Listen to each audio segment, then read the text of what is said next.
अब चर्चा को हम अपने इनकम टैक्स की तरफ ले जाते हैं और आम जनता जब सबसे ज़्यादा इसी चीज़ का इंतज़ार करती है कि इस बार उनके लिए क्या बेनिफिट मिला है सरकार की तरफ से। तो अगर इसको आप कंपेयर करें ओल्ड टैक्स रिजीम और न्यू टैक्स रिजीम में, तो किस में ज़्यादा बेनिफिट मिल रहा है हमारी जनता को? साथ ही साथ में कौन सी ऐसी चीज़ें जिनको जिनको उनको ध्यान में रखना चाहिए? तो चलिए इसके बारे में चर्चा स्टार्ट करते हैं। देखिए, अगर बात करें टैक्स की, तो सबसे पहला झटका जो एक्चुअल लगा है वो ट्रेडर्स को लगा, मार्केट ट्रेडर्स को लगा है, क्योंकि एसटीटी जो है वो गवर्नमेंट ने इंक्रीज़ कर दिया है and that is going to impact जितने भी हमारे रिटेल ट्रेडर्स हैं। राइट। आप एफ-एन-ओ जब भी करेंगे, सेल परचेज जो भी रहेगा, एक्साइज ऑप्शन, पुट ऑप्शन जो भी रहेगा, उस पे आपको हैवी एसटीटी, पहले से हैवी एसटीटी देना पड़ेगा। तो हुँ, अल्टीमेटली जो गवर्नमेंट का एक विजन है वो ये है कि जितने भी आपके स्पेकुलेटिव ट्रेडर्स हैं उनको मार्केट से क्रब आउट करना। ओके। तो ये आगे होगा या नहीं होगा, क्योंकि अभी तो इसका कुछ नहीं, इम्पैक्ट आगे ही पता चलेगा। बात करें अगर टैक्स की आपके म्यूचुअल फंड्स पे, तो म्यूचुअल फंड्स पे कोई टैक्स का चेंज नहीं हुआ है। आपका हुँ, लॉन्ग हुँ। टर्म कैपिटल गेन इक्विटी पे अभी भी सेम 12.5% है एंड शॉर्ट टर्म इज़ 20%।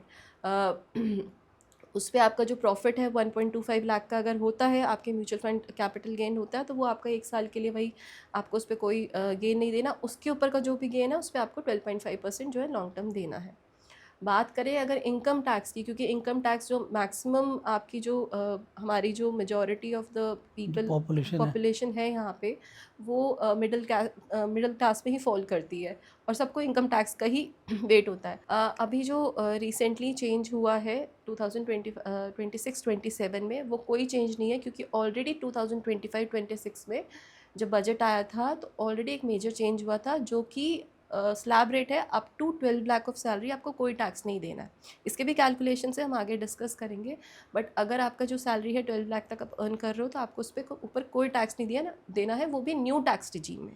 तो हुँ, ये बहुत बड़ा रिलीफ था। तो हुँ, इस बार ऑब्वियसली गवर्नमेंट से बहुत ज़्यादा हम लोग एक्सपेक्ट नहीं कर रहे थे कि टैक्स में दोबारा कोई चेंज होगा, हुँ। क्योंकि ये टैक्स चेंज भी बहुत सालों बाद ही बहुत हुआ सालों बाद है। हुआ। हुँ। बात करें अगर कैलकुलेशंस की, तो अगर आप ओल्ड टैक्स रिजीम हमने हमारे पुराने पॉडकास्ट में भी डिस्कस डिस्कस कराई कर है रखा है। एंड हुँ, उसके ओल्ड टैक्स रिजीम में आप डिडक्शंस ले सकते हो, जैसे एटीसी है आपका म्यूचुअल फंड, एटीडी आपका इंश्योरेंस, देन एनपीएस आपका लोन जो होता है वो भी आप ले सकते, लोन पे अगर आप इंटरेस्ट और प्रिंसिपल पे कर रहे हो उसमें भी आप डिडक्शंस ले सकते हो। हुँ। बट न्यू टैक्स रिजीम में आप कोई डिडक्शन नहीं ले सकते, बट डेफिनेटली यहाँ पे आपको पहले तो 12 लाख का रिलीफ है। इसके ऊपर भी आपको एक और बेनिफिट है जो एनपीएस दे सकता है, जो हम आगे डिस्कस डिस्कस करेंगे। करेंगे। बट अगर हम बात करें इसके टैक्स स्लैब रेट की, न्यू टैक्स रिजीम की, तो सबसे पहले तो 0 to 4 लाख पे आपका कोई टैक्स नहीं है। When it comes to 4 to 8 lakh it is 5%, 8 to 12 lakh is 10%, then 8 to 12 lakh is 10%, 12 to 16 is 15, 16 to 24 is 20%, and 24 and above is 30% as we said। 30%।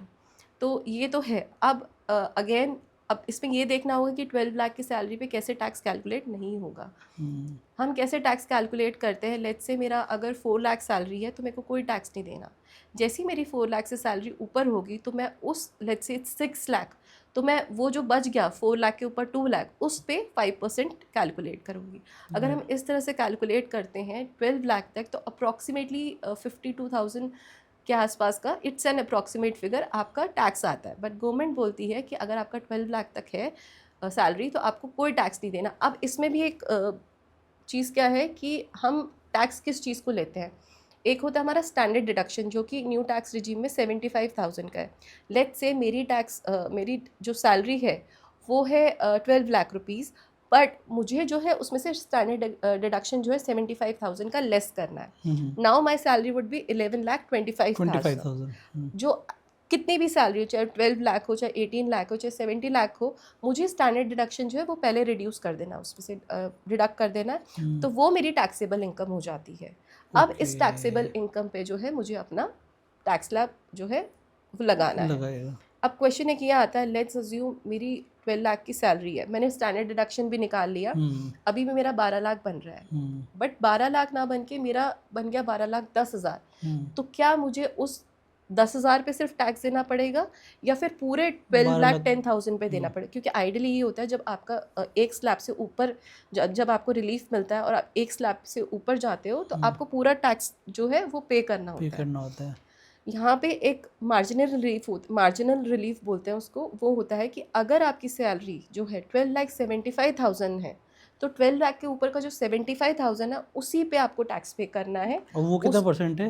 अ, जो 75,000 आपका फॉल करेगा वो 12 लाख पे 15% है, तो 15% जो आपको 75,000 पे करना है उससे ज़्यादा दैट्स इट। हाँ, नहीं पे करना है। बट आपका 12,75,000 ₹1 हुआ तो वो फिर आपका पूरा जो है टैक्स स्लैब जो है वो आपका राइट। एप्लीकेबल होगा। तो ये चीज़ तो इसमें है ही। देखिए मैम, टैक्स में रिलीफ तो है, मैक्सिमम पॉपुलेशन जो है हमारी इसी स्लैब में फॉल करती है, लेकिन हर व्यक्ति चाहता है अपना इनकम टैक्स बचाना। हम आगे फर्दर स्लैब्स की बात कर लेते हैं, इसकी बात तो हमने कर ही ली है। अब लोगों के पास कौन कौन से ऑप्शन है टैक्स को बचाने के? हर व्यक्ति चाहता है टैक्स बचाना, एनपीएस के अलावा और क्या क्या है? देखिए पहले क्या था कि पहले हमारा ओल्ड टैक्स रिजीम में हमारे पास जैसे हम म्यूचुअल फंड 150 एटीसी के अंडर 150 लाख का कर सकते थे, 1.5 लाख का कर सकते थे।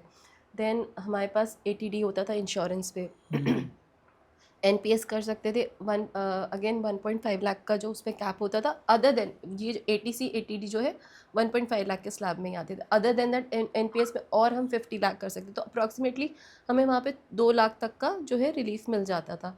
इसके अलावा भी और बहुत थोड़े बहुत ऑप्शंस थे, बट वहाँ पर भी टैक्स स्लैब जो है आपका ज़्यादा, मतलब आप जो टैक्स पे कर रहे थे वो अल्टीमेटली ज़्यादा ही पे कर रहे थे। यहाँ पे आपका 12 लाख तक तो सही है, बट जैसे आप 12 लाख के जो ब्रैकेट से ज़्यादा जाएंगे तो ऑब्वियसली यू हैव टू पे टैक्स, और जिसका सैलरी हायर ब्रैकेट में फॉल करता है तो वहाँ पे वो आपको टैक्स देना ही पड़ेगा, तो अगेन एक बर्डन है ही उनके लिए।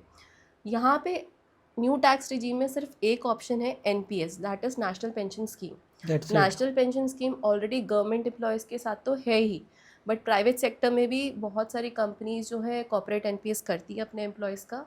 सेकेंडली अगर आप कॉर्पोरेट मतलब गवर्नमेंट एम्प्लॉय नहीं है और आप प्राइवेट सेक्टर में, तो आप अपना एनपीएस भी करा सकते हैं। ये एक रिटायरमेंट प्रोडक्ट है बेसिकली, जहाँ पर आपका जो है अगर आप ओल्ड टैक्स रिजीम में तो आपका 1.5 लाख प्लस 50 लाख का आपको जो है रिलीफ मिलता है। बट अदरवाइज़ भी जो है इसमें आपको और भी जो है रिलीफ है। वो कैसे है, लेट्स से अगर आपने कॉर्पोरेट एनपीएस कराया तो उसमें जो है आपको आपके सैलरी प्लस डीए का अप टू 14% जो है वो आपका एम्प्लॉयर कंट्रीब्यूट करेगा और उस पर आपको रिलीफ है। यहाँ पे जो इसका जो कैप है, मतलब up to a limit of 7.5 lakh है मैक्सिमम। तो अगर आप हायर सैलरी ब्रैकेट में भी फॉल कर रहे हो तो तब भी आपको जो है 7.5 लाख का रिलीफ मिल सकता है। बट यहाँ पे एक जो कंडीशन है वो ये है कि आपका एम्प्लॉयर को कंट्रीब्यूट करना पड़ेगा। जो 14% की मैं बात कर रही हूँ वो आपके एम्प्लॉयर को कंट्रीब्यूट करना है, आपका कंट्रीब्यूशन नहीं हो सकता उसमें। ओके, वो एम्प्लॉयर ही वो करेंगे। एम्प्लॉयर ही करेगा। तो इसके लिए कोई ऑब्लिगेशन है एम्प्लॉयर के ऊपर? अगर लेट सपोज अगर मैं हूँ, मैं मेरी लेट सपोज 30 लाख सैलरी है, और मैं अपने एम्प्लॉयर के पास गया, मैंने बोला उनको कि एनपीएस मुझे कॉर्पोरेट एनपीएस करवाना है, तो क्या वो रेडी हो जाएंगे उसको करने के लिए, या फिर हाँ मेरे हाँ, को? बहुत सारी कंपनीज कॉर्पोरेट जितने भी हमारे हैं वो ऑलरेडी दे नो कि टैक्स कितना एक बर्डन हो सकता है, तो वो ऑलरेडी जैसे बहुत बड़ी आपकी जो पेंशन कंपनीज हैं जैसे कि यूटीआई, एचडीएफसी, इनके साथ कोलैबोरेट करके आपका कॉर्पोरेट एनपीएस करते हैं। And okay. Ultimately employer contribute करता है ताकि आपका टैक्स सेव हो सके वहाँ पर। अब एनपीएस की अगर बात करें, जैसे मैंने बोला ये रिटायरमेंट प्रोडक्ट है, तो इसमें 3 ऑप्शंस होते हैं जो कि आपके लाइफ जैसा भी आपका लाइफ साइकिल चल रहा होता है। जैसे आप अगर लेट्स से अभी अर्निंग फेज़ में हैं, देन आप एक एक्यूमुलेशन जैसे मिड फेज़ में आते हैं, या फिर आप रिटायरमेंट के नियर आते हैं, तो उसके अकॉर्डिंग आप अपना वो प्रोडक्ट चूज़ कर सकते हैं। सेकेंडली आपको जो है जब आप एनपीएस करते हैं तो जैसे मैंने बोला रिटायरमेंट प्रोडक्ट है, तो आप इसे बीच में विड्रॉ नहीं कर सकते। तो आपका जो भी इसमें कंट्रीब्यूशन जा रहा है वो आप एट द एज ऑफ 60 जो है वो निकालेंगे। अब इसमें पार्शियल विड्रॉल्स भी होते हैं, बट उसमें आपका कुछ कंडीशंस होता है कि आप किस कंडीशन पे, किस लाइफ स्टेज पे या कौन से ईयर पे जो है आपका पार्शियल विड्रॉल होगा। बट जब मैं बात कर रही हूँ कि 60 की एज पे निकलता है, तो 60 की एज पे भी ये ट्रिपल ई प्रोडक्ट है, एग्जेम्प्ट एग्जेम्प्ट एग्जेम्प्ट, जहाँ पे आपको जो आप इन्वेस्ट कर रहे हो उस पर भी कोई टैक्स नहीं है, जो इंटरेस्ट आ रहा है उस पर भी कोई टैक्स नहीं है, और आप जो विड्रॉ करोगे उस पर भी कोई टैक्स नहीं है। सिर्फ एक कंडीशन ये है कि जब आप एज 60 पे पहुंचोगे तो वहाँ पर आपको जो आपका कॉर्पस एक्यूमुलेट होगा, पहले था 60-40 का रेशियो, 60% आप लमसम विड्रॉ कर सकते थे, उस पर कोई टैक्स नहीं था। बट जो 40% का एन्युटी बनाना पड़ता है जो आपका एज अ पेंशन काम करेगा, उस पर आपको टैक्स पे करना था as per your tax slab. But अभी ये रिवाइज होके 80-20 का रेशियो हो गया, बट अभी भी इस पर टैक्स क्लैरिटी आना बाकी है।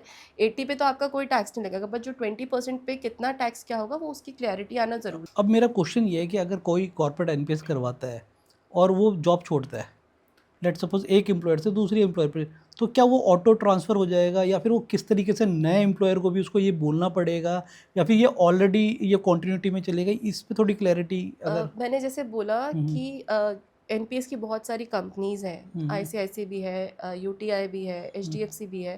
तो लेट्स से मैंने किसी जगह से जॉब छोड़ी तो मैं नई कंपनी में जा रही हूँ, तो मैं उसे बोल सकती हूँ कि ये मेरा ऑलरेडी एनपीएस है, तो आप इसमें कंट्रीब्यूशन कर सकते हो।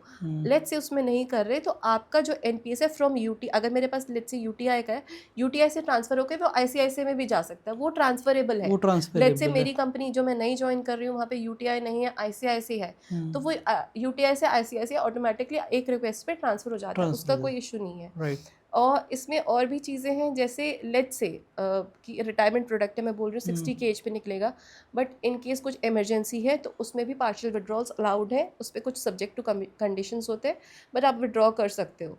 देन लेट्स से मेरी 60 की एज से पहले ही डेथ हो गई, तो क्या तब भी मुझे 60-40 का या 80 जो अभी मैं बोल रही हूँ उसका ही मेरे पास कंडीशन होगा कि मैं उतना ही विड्रॉ कर सकती हूँ? इन केस ऑफ डेथ आपका जो भी नॉमिनी होगा उसको फुल विड्रॉल्स मिल जाएंगे, फुल विड्रॉल्स है उसमें। राइट। अब मेरा दूसरा क्वेश्चन ये है कि लेट्स सपोज आप अभी तो मैंने ये पूछा कि एक एम्प्लॉयर से मैं दूसरे एम्प्लॉयर पे गया, लेट्स सपोज इन बिटवीन किसी ने जॉब छोड़ दी 60 से पहले, और वो अपना एनपीएस कंटिन्यू करना चाहता है, वो कैसे कंटिन्यू कर पाएगा? देखिए मैंने एक तो मैंने बताया, एक नॉर्मल जो है एनपीएस होता है, एक कॉर्पोरेट एनपीएस होता है। नॉर्मल एनपीएस अगर आप सिर्फ एज अ रिटायरमेंट प्रोडक्ट उसे यूज़ करना चाहते हो तो आप कितना भी कंट्रीब्यूट करो, इट इज़ मार्केट लिंक्ड, जिसमें कि इक्विटी में कुछ इन्वेस्टमेंट होता है, दूसरा उसमें जो है वो उसमें आपका डेट होता है और एक बैलेंस्ड है, तो आप जैसा भी उसमें चूज़ करना चाहते हो एज पर, क्योंकि मार्केट लिंक्ड है तो उसमें रिस्क उतना ही है। लेट्स से मेरी रिस्क टेकिंग कैपेसिटी नहीं है तो मैं उसको डेट पे लेके जाऊंगी, बट अगर है तो मैं इक्विटी में भी रह सकती हूँ। अगर मैं चाहूँ मेरा जॉब खत्म होने के बाद भी मैं कंट्रीब्यूट करती रहूँ तो कर सकते हैं, up to the age of 60 आप कर सकते हो उस पर, नॉट इवन 60, आपका अभी उस पर कॉन्ट्रीब्यूशन एज जो है 75 तक है, 75 के बाद जो है आप उसमें नहीं कॉन्ट्रीब्यूट कर सकते, बट अदरवाइज कर सकते हो। राइट। अब वो मैं I continue the corporate NPS and that would be the individual NPS अगर मैं जॉब छोड़ देता हूँ उसके बाद? एनपीएस अकाउंट आपका जो है वो एक ही रहेगा। आप अगर ऑफिस से कंट्रीब्यूट करवाते हो तो आपका जो एम्प्लॉयर है वो कॉर्पोरेट उसको क्यों करेगा, क्योंकि उसमें आप 14% वो दे रहे हो। ठीक है। लेट्स से जब आपका कॉर्पोरेट एनपीएस खत्म हो गया तो आप उसमें नॉर्मल जो है उसमें कंटिन्यू कर सकते कंटिन्यू हैं। करोगे, बट अदरवाइज अगर मैं ये सजेस्ट करूँगी, एनपीएस बहुत अच्छा प्रोडक्ट है, बट अगर आप invest as a purpose of investment करना चाहते हो तो गो फॉर म्यूचुअल फंड्स, क्योंकि अगेन एनपीएस भी जो है वो म्यूचुअल फंड लिंक्ड है। राइट। ठीक है ना। अब यहाँ पे अब एनपीएस लेट्स से आप जॉब छोड़ रहे हो, अब जॉब छोड़ने के बाद आपके पास कई ऑब्लिगेशंस आ जाती हैं, कुछ इमरजेंसी आ जाती है तो आपको विड्रॉ करना पड़ रहा है, तो आप उस चीज़ से तो विड्रॉ नहीं कर पाओगे ना। तो बेटर है म्यूचुअल फंड में आप अगर एनपीएस अगर आपको ना तो टैक्स के लिए चाहिए and you are like discontinuing your job, तो better stop the NPS and go for mutual funds. वहाँ पे आप म्यूचुअल फंड में इन्वेस्ट करके भी आप एसडब्ल्यूपी, अल्टीमेटली आप दोनों जगह मार्केट में इन्वेस्ट कर रहे हो, बट म्यूचुअल फंड में कोई ऑब्लिगेशन नहीं कि आपको इतने पीरियड तक स्टे करना ही करना है। राइट।